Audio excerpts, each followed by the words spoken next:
See? DOGE, Department of Government Efficiency. Right, under President Trump, and Elon Musk was involved early on, which adds another layer. And somehow this all connects to, meme coins, Yeah. even presidential crypto projects. It's quite a mix. It really is. So our mission today is to sort of cut through that noise, understand the crucial details. Yeah, help you get ready for what's really happening with your money, the systems you count on. Exactly. Get you informed, not, buried in jargon. Okay, let's unpack this DOGE agency first. Department of Government Efficiency. It appeared January 2025. What's its stated goal?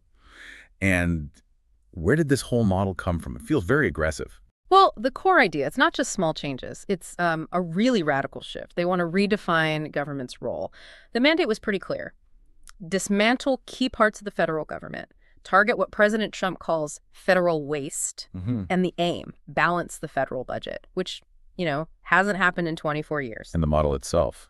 That actually comes from Argentina, from President Javier Milei's chainsaw reform. Chainsaw reforms. That sounds intense. It was radical downsizing. They cut civil service jobs by 10%, even slashed their Social Security spending by 30%. So mass layoffs, temporary structures, that approach directly influenced how DOGE was set up. Okay, now here's where it gets, genuinely concerning.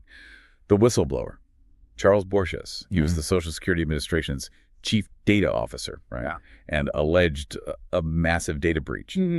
What exactly did he claim happened? This sounds like it could put millions at risk. So Borges filed this complaint. He alleged that DOGE officials basically copied the entire SSA database. Copy it. Yeah.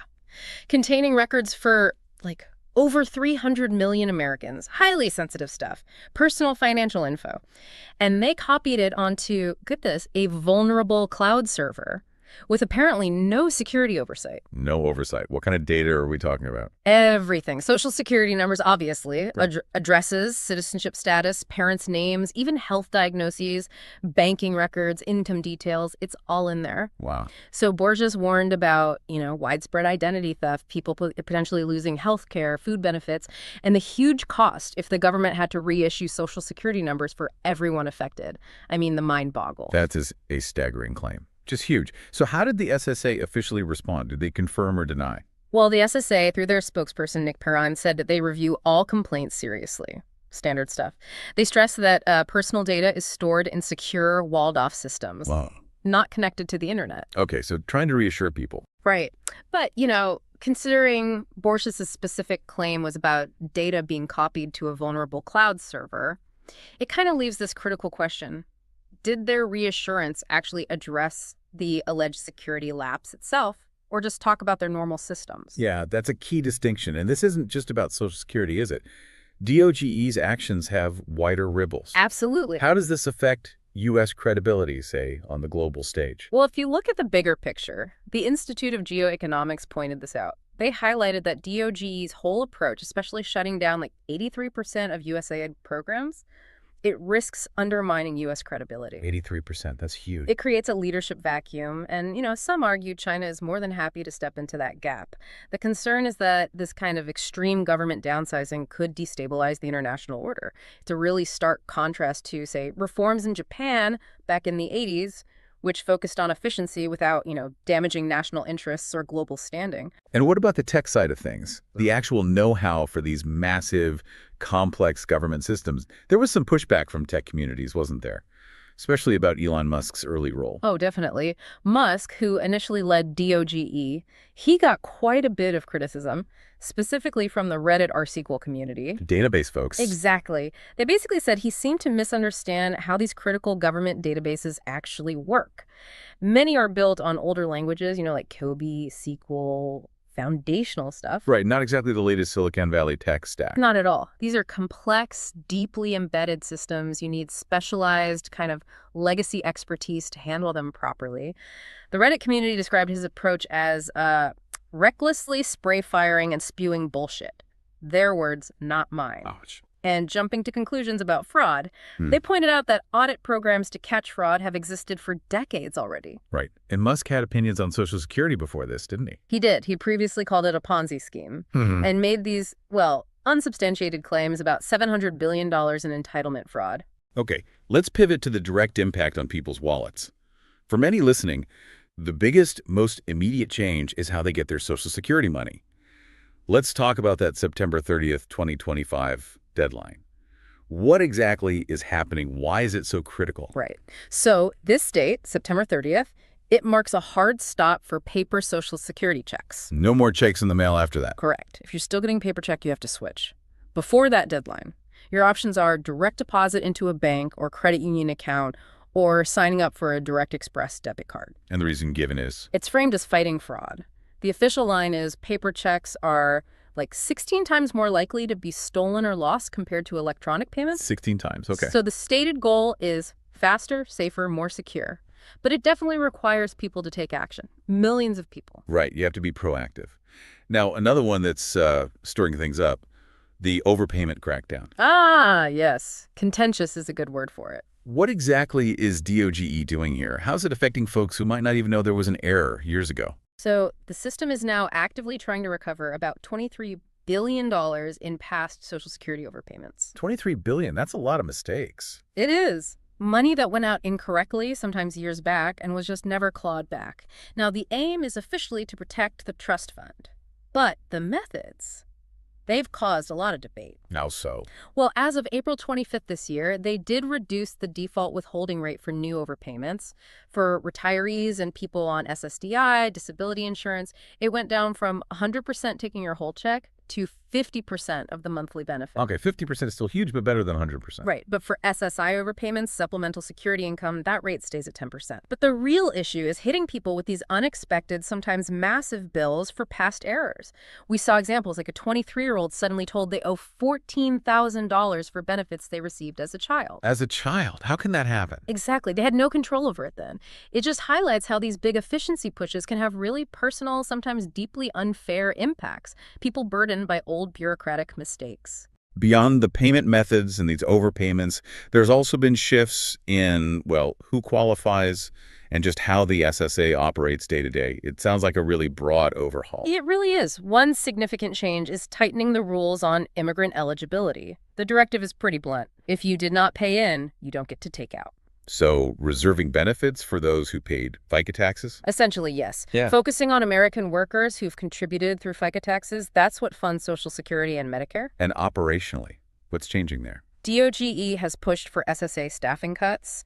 They're shrinking from about 57,000 employees down to a target of 50,000. And they've ended leases on 7,500 federal offices. 7,500 offices. Why? The argument is many were underutilized, but, closing offices raises real concerns about service accessibility, especially for older Americans, maybe folks who aren't comfortable with online systems or who now have to travel much further to get to a field office. Yeah, the digital divide is real. What about phone service? I heard something about that. There was an initial plan to cut phone services drastically, but that got rolled back after a lot of public backlash. Okay, so you can still call them. Yes, but interestingly, you still can't make changes to your direct deposit information over the phone. You have to use other methods. Got it. And then there's this one big beautiful bill, plus a separate issue for seniors carrying old student loan debt.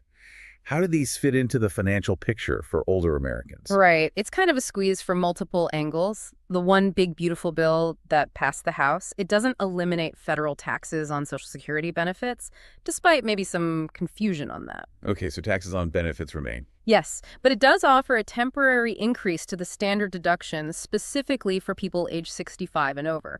So that could lower taxable income for quite a few seniors. Temporarily. But then there's the student loan issue. Correct.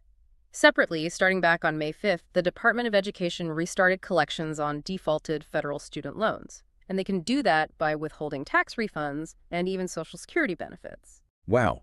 So you might get a bit of tax relief from one bill, but then get hit with deductions for old student debt. Exactly. It creates this complex, sometimes contradictory financial situation for seniors. Okay, looking ahead now to 2026. Many people expect a cost of living adjustment, the COLA, for Social Security, but I hear there's a catch, something that might significantly lessen its impact. Absolutely. The projections right now show a COLA of maybe 2.7% for 2026. Which sounds, okay, what does that translate to? For many seniors, maybe around $50 extra per month, give or take. $50, okay. But, and this is the big, but Medicare Part B premiums are projected to jump skyrocket, really, by about 11.6%. 11.6%. Whoa. Yeah. And that increase could eat up nearly $27 of that $50 COA increase. So the net gain could be half or even less. Or potentially nothing for some. It really highlights the squeeze seniors are facing, costs going up faster than benefits. And it's why there's this growing push to reform how COLA is calculated, to tie it more closely to the actual expenses seniors face, aiming for fairer raises each year. It really does sound like pressure from multiple sides. What other changes are on the horizon that could affect when or how people get their benefits? Well, for anyone born after 1960, the full retirement age is now locked in. Permanently at 67. So no more gradual increases there, 67. Right. And the Social Security wage cap, the maximum income subject to Social Security taxes, that's set to climb too, from $176,100 currently up to $183,600 in 2026. Meaning higher earners pay Social Security tax on more of their income. Exactly. More income subject to that 6.2% tax. And for people working while collecting benefits early before their full retirement age, the earnings test gets tougher too. For every $2 you earn above a certain limit, which will be $24,360 in 2026, they'll claw back $1 of your Social Security benefit. Another layer of complexity, especially for those trying to make ends meet by working part-time. Okay, this all leads to the big underlying question. The system's long-term health. The Social Security trust fund solvency. It's been a worry for years. What's the latest projection? And what are the sort of traditional fixes usually proposed? Yeah, the latest projection is not great. The trust fund is now expected to run dry by 2032. 2032, that's moved up, hasn't it? It has. It was 2035 before, so 3 years earlier now. And if nothing changes by 2032? Benefits could be cut, slashed, really, by maybe 20-25% across the board. Wow. That would be devastating. So the traditional solutions. Usually what you hear from, Washington insiders involves things like raising the retirement age again, maybe to 70, or further cutting the COA calculation, or hiking payroll taxes on everybody. Solutions that tend to spread the pain around, basically. Right, burdening workers and beneficiaries more directly. But President Trump has floated a different idea, right? A pretty controversial one, moving away from those traditional fixes. What's his proposal? Yeah, his America First solution, as it's called. It aims to keep Social Security solvent for 75 years. And the core mechanism is eliminating the wage cap entirely. Eliminating it. So no limit on income subject to Social Security tax. Exactly. Wealthy individuals would contribute on all their income, not just up to that $183,600 cap or whatever it becomes. Right. The argument is this would shore up the fund without further burdening middle-class Americans with higher payroll taxes or benefit cuts. That's a fundamentally different approach, shifting the burden entirely to high earners. It is. It's bold. It certainly protects the middle class in theory, but you can imagine the political pushback from, the wealthy who'd be paying significantly more. Definitely a sharp contrast to the usual proposals. Okay, before we get deeper into some other crypto angles, that name, DOGE, we should probably address the dog in the room. It has a much lighter origin, doesn't it, in internet culture? It absolutely does. It's kind of funny, actually. The name DOGE comes from that charming Japanese dog meme, the Shiba Inu, circulated back around 2010. Oh, right, the Doge meme with the weird caption. Oh, that's the one. And that meme later inspired the crypto asset Dogecoin. Dogecoin was launched in 2013, actually by a couple of American engineers, sort of as a joke, an ironic take on the Bitcoin frenzy back then. Just a joke coin. Initially, yeah, but then it just exploded in value later on, propelled in large part by Elon Musk tweeting about it constantly. His fascination really drove its price up. So a whimsical internet meme becomes a crypto sensation and then lends its name to a federal department with a serious, heavy mandate. Quite the journey. A very 21st century story, isn't it? And speaking of crypto and politics colliding, this is where it gets really wild. President Trump and even the First Lady launched their own meme coins. What's that about? Yeah, just 3 days before the inauguration, Donald Trump launched a meme coin. Trump coin. Seriously. Seriously. And it initially went crazy, soared from like $7 to $75 in a single day, then dropped back to around $40. Classic meme coin volatility. And Melania Trump, too. 2 days later, yes, Right. She launched Melania, her own meme coin. So what are these things? Fundamentally, just speculative assets? Pretty much. They're digital assets based on internet memes. Their main purpose is speculation, pure and simple. Experts like Simon Peters from eToro or Professor Carol Alexander at Sussex University, they point out these things are incredibly volatile, they're largely unregulated, and really prone to pump and dump schemes because there's basically zero investor protection. So a high risk. And it really blurs the lines, doesn't it? Political Yeah. figures, personal brands, and these very speculative investments. Completely. It's uncharted territory in many ways. So what does this signal about Trump's broader stance on crypto? Because he wasn't always a fan, was he? I remember him being quite critical. No, not at all. His evolution on this is, well, quite something. A complete 180. Back in 2019, he was a total crypto skeptic, called Bitcoin, quote, based on thin air. Said it facilitated unlawful behavior. Right, I remember that. So what changed? Well, fast forward to the campaign and presidency. He accepted crypto donations. He appeared at crypto industry events, promising to make the U.S., quote, the crypto capital of the planet. Big shift. Appointments, too. Yes, appointed Frank Bisignano, known to be crypto-friendly, as the SSA commissioner. Plus, his own company, World Liberty Financial, launched its own token, WLFI. And they're planning a stablecoin called USD1. A stablecoin, pegged to the dollar. Supposedly. But critics are already raising flags. They argue this could potentially undermine the Federal Reserve's control over monetary policy and even challenge dollar hegemony. You know, the U.S. dollar's dominant role in global finance if private digital currencies start taking off. So potentially huge implications for the Fed and the dollar itself. Potentially. And the market certainly reacted. After his election, Bitcoin surged up to $89,000. Even Dogecoin, going back to the meme, saw a 152% increase, all driven by these expectations of a very crypto-friendly administration. Wow. What an incredibly packed deep dive today. It's quite a lot to take in. We've seen how this efficiency initiative, DOGE, has just rapidly started reshaping really fundamental parts of American financial life, from, the basic security of our personal data right down to the simple mechanics of how you get your Social Security check. Yeah, and it's clear the future of Social Security itself is at this really critical point. You've got huge changes swirling around KLA, retirement age, the trust fund's own deadline, and then this whole volatile world of crypto with political figures actively playing in it just adds layers of complexity and, frankly, risk. So what does this all mean for you listening? I think the takeaway is that being informed and proactive is just more crucial than ever. You really need to verify your Social Security payment method. Make sure that transition is smooth before September 30th. Definitely. Understand these potential benefit changes, HLA, earnings tests, all that, and how they might personally affect your finances. And just keep an eye on these bigger shifts legislatively, technologically. Your financial security really depends on staying aware in this landscape. It's changing fast. And maybe this leaves you with a bigger question to think about. As government pushes for efficiency, for modernization, how do these sweeping changes actually balance things like security, fairness, individual impact?